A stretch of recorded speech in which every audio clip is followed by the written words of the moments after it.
Você quer se reinventar? A Reinventando Educação é a sua casa, é o seu lugar. Eu sou Irene Reis, fundadora da Reinventando Educação e do projeto Vida, Vivências Integrais para um Desenvolvimento Humano Amoroso. E nós estamos aqui como apoiadores e patrocinadores do Decola Jovem, uma feira de estudante, mais do que uma feira, um movimento em prol das juventudes. E eu tenho a honra de trazer para o nosso podcast aqui, dentro da feira, dentro desse evento, grandes nomes, apoiadores e patrocinadores do evento. Aqui ao meu lado eu tenho Andréa Bossóis, da Thermicol do Brasil, que é uma das mentoras aqui do Decola Jovem também. Andréa, seja muito bem-vinda, obrigada pela oportunidade. Obrigada, Irene, prazer é todo meu. Obrigada, uma honra fazer parte desse movimento, né? E estamos aqui investindo no engajamento desses jovens. É isso aí, eu já quero começar por aí. Por que para você, uma agenda lotada que eu sei que todo mundo tem, você tem também, por que foi importante para você e por que tem valor para você patrocinar, apoiar e estar presente aqui no Decola Jovem? Conta pra gente. Irene, porque o jovem hoje, ele está perdido, né? Não o jovem está perdido, a grande maioria, nós temos uma cultura que incentiva a confusão. Hiperestímulo, falta de conhecimento denso, né? Essa questão do feed, essa questão da dopamina barata, né? Do jovem ficar ali sendo estimulado o tempo todo com pouca profundidade, e isso acaba adoecendo. E quando a gente fala de vida acadêmica e vida profissional, não tem como falar disso com qualidade sem profundidade. E eu vejo isso nesse movimento, que é um movimento para trazer o jovem, para chamar a atenção do jovem para algo que é construído. E toda construção, ela precisa de fundamento. E o fundamento faz com que o jovem, então, ele se canse para poder descansar. Isso é uma coisa que me preocupa muito. Hoje você vê jovens que ficam o dia inteiro rolando feed e no final do dia eles estão cansados, mas eles estão cansados sem produzir. Sem produzirem, né? E no sedentarismo, né? O que num sedentarismo físico, num ócio mental,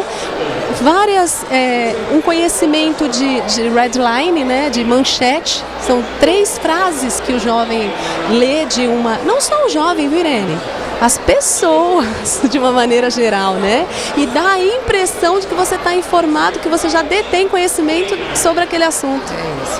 Isso aí é um pouco assustador e bastante preocupante. Agora, Andréa, você está aqui na mentoria do jovem, ou seja, os mentores aqui no evento são as pessoas que têm o tete-a-tete mais próximo com os jovens. O que você tem sentido sobre a demanda dessa juventude?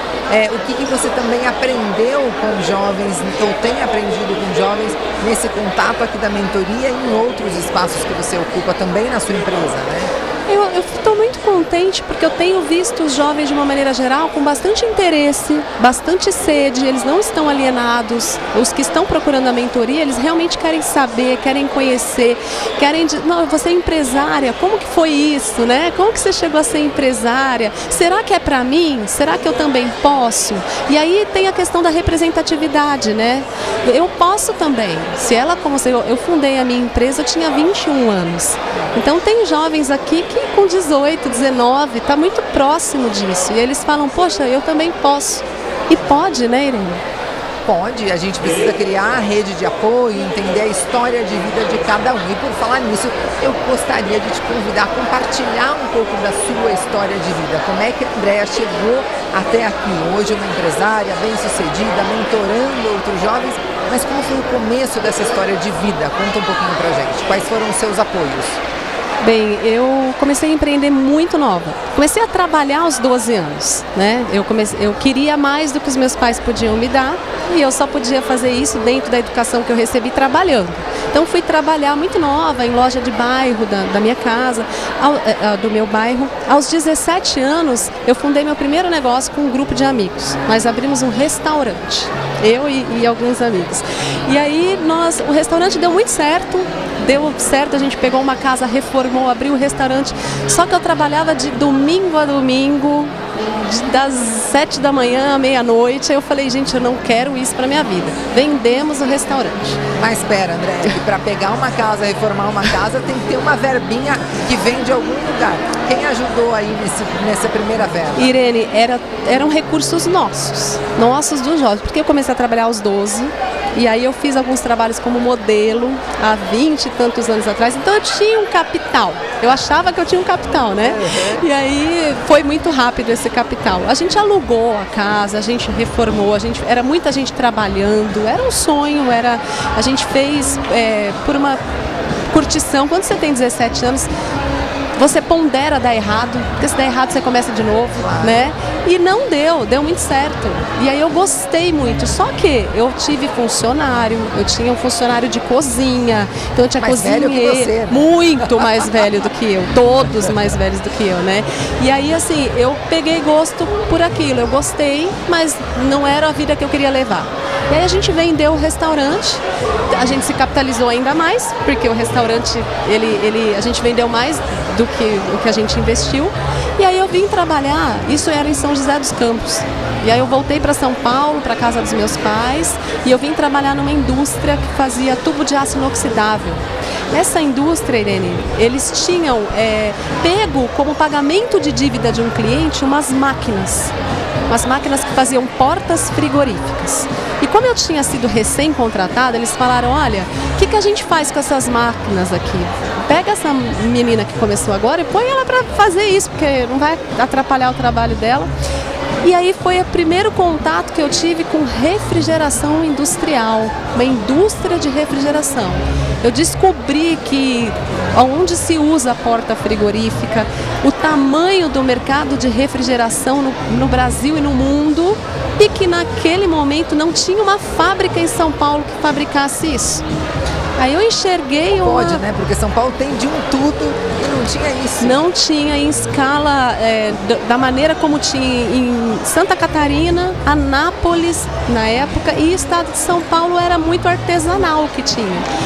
E aí eu fiz um plano de negócio, rabisquei assim um plano de negócio, se essa empresa investisse nesse mercado, quanto ela ia ganhar, utando o mercado, quanto que viria, payback, markup, fiz toda a lição de casa e levei para a empresa.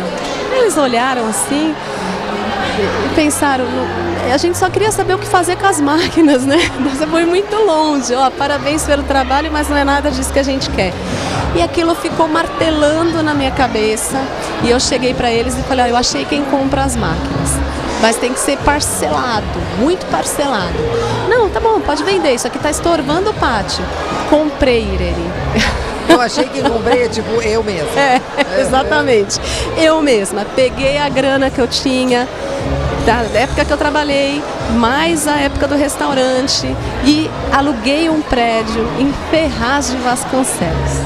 Eu morava na Vila Mariana nessa época, e aí era o que dava para pagar, era o que cabia. Aluguei um prédio e chamei os senhores que tinham perdido a empresa para virem trabalhar comigo. E a gente começou a trabalhar. E assim começou a empresa, que na época se chamava Isoporte. E aí depois a marca Isopor pediu pra gente mudar o nome, porque era muito parecido. E a gente saiu, abriu mão, não brigou. Depois virou domínio público, hoje é domínio público, mas na época não. E aí a gente então fundou a Térmica do Brasil, que é a empresa que eu tenho hoje. Agora, olha só, eu vou perguntar, qual que é a sua primeira formação acadêmica? Minha primeira formação acadêmica não tem nada a ver com isso, é teologia. Adoro essas histórias de vida, por isso que eu trago história de vida aqui para vocês. Porque você está entendendo, jovens, amores da minha vida, a gente pode olhar para essa primeira escolha não como uma sentença, mas só como um primeiro exercício acadêmico. Como assim, amor? De teologia, você foi para ser modelo e aí você virou empresária, me ajuda! Eu tenho nasci, fui criada na igreja, e aí eu tinha um desejo muito grande, sempre tive de servir, de ser útil para o outro. E aí, na época, me parecia que fazia sentido estudar estudar teologia, estudar sobre como servir ao outro a partir do prisma teológico de Deus. E aí me formei teóloga, só que não para por aí. A ênfase da teologia que eu fiz eram artes cênicas. Não, gente, agora vocês estão entendendo o que eu conto para vocês? Que é possível que quanto mais a gente diversifica o currículo, mais chance de sucesso a gente tem, André. Total. Porque aí eu me formei em artes cênicas. Eu juro pra vocês que não foi combinado. Vocês estão pensando assim, claro, a Irene só traz gente assim, diferentona. Gente, não é combinado, é que essa gente diferentona casualmente apoia os eventos que a gente apoia. Bora. Exato, e aí me formei em artes cênicas, dirigi uma companhia de teatro no terceiro setor, não ganhava dinheiro com isso, né? Dirigi uma companhia de teatro e dança e trabalhava muito efetivamente nisso quando eu morava em São José.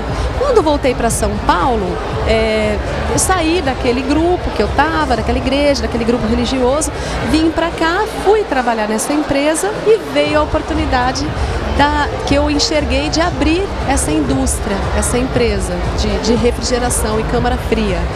Então, assim, você está totalmente correta quando você diz tudo que a gente aprende e toda a experiência intencional que a gente decide ter vai nos equipando, é bagagem. Não é nada perdido, porque as pessoas pensam, eu vou entrar para a faculdade de engenharia, mas e se eu não gostar? Eu vou me arrepender, eu vou parar no meio. Não importa, aquilo que você adquiriu de conhecimento é seu para sempre. E você vai transportar para alguma outra coisa que você for fazer, não é isso? E assim, veja que quando eu abri a empresa, eu chamei os senhores para trabalhar comigo, eles vieram e eu fazia tudo na empresa pequenininha. Eu vendia, eu fazia a ordem de produção, eu conversava com eles como que a gente ia fazer. E quando eu comecei a divulgar a empresa para o mercado, Irene, eu tinha 21 anos, uma menina, uma empresa de metalurgia pesada. Que é predominantemente masculina. Até hoje. Então, assim, eu não me senti segura para dizer que eu era dona da empresa. Eu ganhei o mercado como a gerente da empresa de um grupo. Que mundo machista, gente! Então, mas aí a Artes Cênicas me ajudou muito. Porque eu fiz um papel. Falei, eu sou a gerente de um grupo muito grande que está investindo no Brasil. Era a história que eu deixava entender. Eu não mentia, mas as pessoas se sentiam confortáveis em ter uma moça tão bonita, tão novinha, vendendo para um grupo. Mas jamais comprariam se ela fosse a dona. Tão pouca idade e ainda mulher, exatamente. Complicadíssimo, estava tudo contra mesmo. Ainda bem que você tinha artes cênicas para te ajudar. Exatamente. O dia que entrou a teologia, amor, em tudo isso? A teologia, porque esse grupo todo que eu trabalhei, ele era dentro de uma igreja. E aí fazia sentido para mim, eu comecei aos 17 anos também. E então aí, era a sua rede de apoio? Era a minha rede de apoio, era da onde eu vim. Né? E até hoje é uma riqueza para mim, uma riqueza interior imensa. Então não perdeu nada. Nada. Né? Você foi somando. E a modelo, onde é que foi parar? Aos 12 anos eu fui convidada para fazer desfile de moda na época, né? Desfile da Ford Models em São Paulo. Eu fiz alguns trabalhos, mas nunca foi minha praia, assim. Porque foi uma fonte de dinheiro interessante. Foi, e não só de dinheiro, como de responsabilidade, porque tinha horário, tinha poses, tinha coisas que uma menina a adultização da infância que a gente está falando desconfortável. Hoje, né? Mas não tinha como hoje essa questão da erotização, né?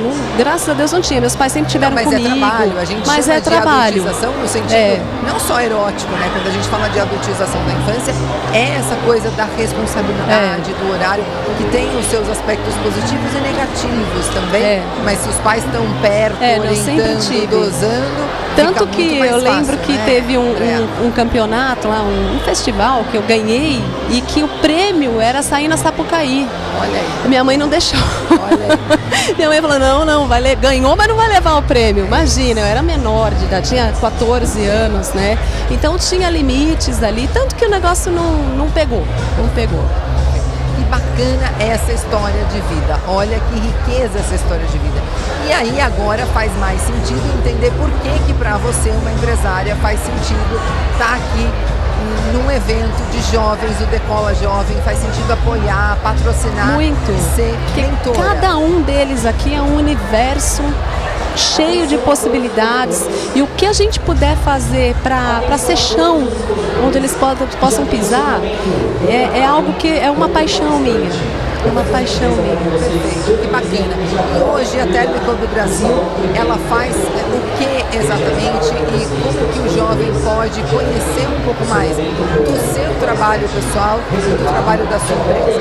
No meu trabalho, vocês podem me seguir nas redes sociais, @AndreaBossóis. Eu tenho sempre falando sobre empreendedorismo, sobre uma mentalidade empreendedora, né? Comecei a trabalhar e a empreender, eu não tenho memória de trabalhar numa empresa, né? A minha história já foi trabalhando por mim mesma e na Térmica, o www.termical, TERMKCAL, e tem lá uma área Trabalhe Conosco. Você jovem que está de repente querendo um primeiro emprego, que está querendo uma oportunidade, entre em contato conosco que nós valorizamos muito, inclusive fica a dica para você. Os RHs de empresas, pelo menos na minha, a gente valoriza essa atitude, né? Eu falo, eu vou entrar e eu vou pedir uma oportunidade, eu vou dizer quais são as minhas habilidades. Então você já sai na frente numa seleção em tomar essa iniciativa, você não acha, Irene? Eu acho perfeito, e que bom que você mostra para o jovem que entrar lá e se inscrever dá resultado, que vocês olham, porque às vezes o jovem diz, só serve quem indica, só quando tem indicação. Eu vou me inscrever aqui, ninguém nem vai ver que deve ter muito currículo.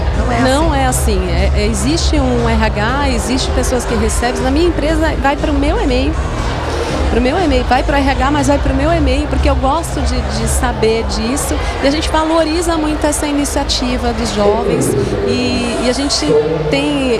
A história da Térmica é uma história de formar pessoas. Formamos pessoas ao longo desses 23 anos de existência, e isso é algo que está no nosso DNA. Que lindo, Andréa. Então eu quero que você convide outros empresários a que estejam aqui no Decola Jovem, fazendo como você a mentoria também dos nossos jovens, e que você convide os jovens a que venham para cá, explique um pouquinho da mentoria para eles, por favor.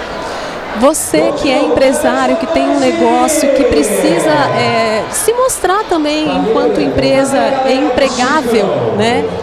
Venha aqui fazer sua parte social. Uma parte importantíssima da sociedade são as empresas que geram renda, as empresas que geram empregos, que geram trabalhos, que sustentam, né? Que geram fonte de renda para famílias. Então eu acho que nós empresários temos que assumir essa responsabilidade social.